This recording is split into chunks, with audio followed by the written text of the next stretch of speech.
Saludos mortales, amigos y hermanos en la fe. Les saluda por acá su amigo en Cristo, Amós Hidalgo Acosta. Y en esta hora vamos a tratar de responder esta pregunta. ¿Cuál fue el canon que conoció Jesús?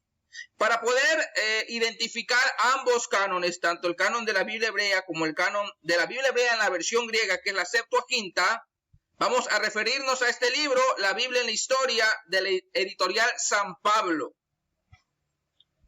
¿Cómo surge esta pregunta o a raíz de qué? Bueno, cuando entendemos que la Septuaginta aparece históricamente antes que el movimiento cristiano, pues se puede entender, deducir que quizás Jesús, quizás los discípulos, quizás los primeros cristianos utilizaron la Septuaginta.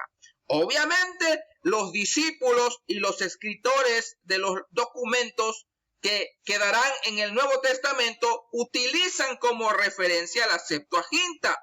Pero esto no quiere decir que realmente Jesús haya conocido o haya utilizado ese canon. Vamos entonces al testimonio interno del Nuevo Testamento. Tenemos acá una expresión que el evangelista Lucas va a poner en los labios de Jesús. Lucas 24:44. Y les dijo, estas son las palabras que os hablé estando aún con vosotros, que era necesario que se cumpliese todo lo que está escrito de mí en la ley de Moisés, en los profetas y en los salmos. Esto es interesante porque la Biblia hebrea se divide primariamente en 3 secciones, siendo la más importante la Torá. Tanto los profetas como los escritos se van a interpretar a la luz de la Torá.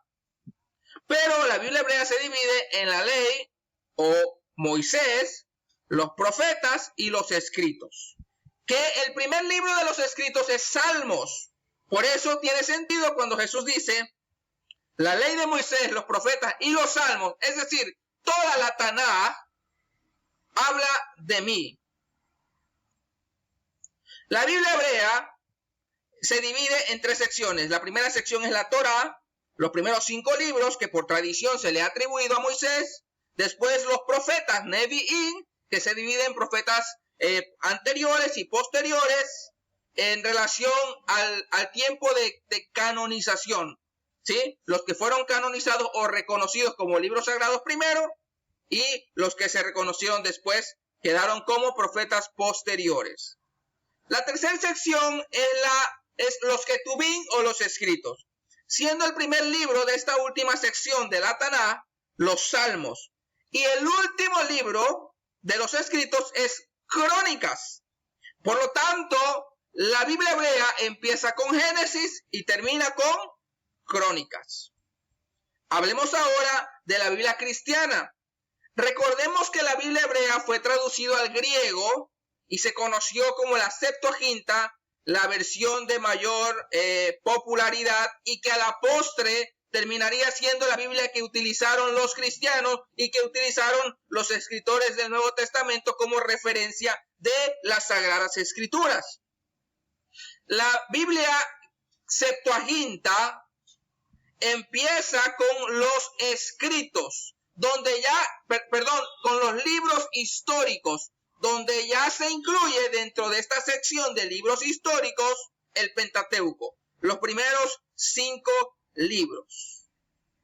La segunda sección son los libros sapienciales o libros de sabiduría, libros poéticos, y la última sección son los libros proféticos, que se dividen en profetas mayores, es decir, aquellos que tienen una mayor extensión en contenido, y profetas menores, aquellos libros que son cortos en volumen. Por lo tanto, la Biblia cristiana o la Septuaginta empieza también con Génesis, pero termina no con Crónicas como termina la Biblia hebrea, sino con Malaquías. Y este orden establecido por la Septuaginta es la que adoptaría la Biblia cristiana católica romana, que después se pasaría a todo el cristianismo, ¿verdad? Volvamos al testimonio interno del Nuevo Testamento. Estamos en Lucas capítulo 11 y Jesús dice lo siguiente. Por eso la sabiduría de Dios también dijo, les enviaré profetas y apóstoles.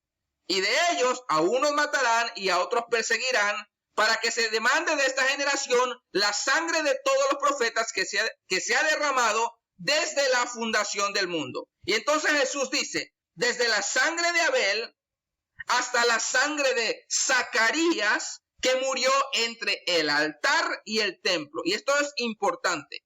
Zacarías que muere entre el altar y el templo. Si os digo que será demandada de esta generación. Jesús está dando dos puntos de referencia. Abel, que lo encontramos en Génesis, y la muerte de Zacarías. Pero la pregunta aquí es, ¿a qué Zacarías se refirió Jesús? Cuando vamos al segundo libro de Crónicas, capítulo 24, encontramos lo siguiente. Entonces el Espíritu de Dios vino sobre Zacarías, hijo del sacerdote Joiada, y puesto en pie donde estaba más alto que el pueblo, les dijo, así ha dicho Jehová, no os vendrá bien por ello, porque por haber dejado a Jehová, él también os abandonará.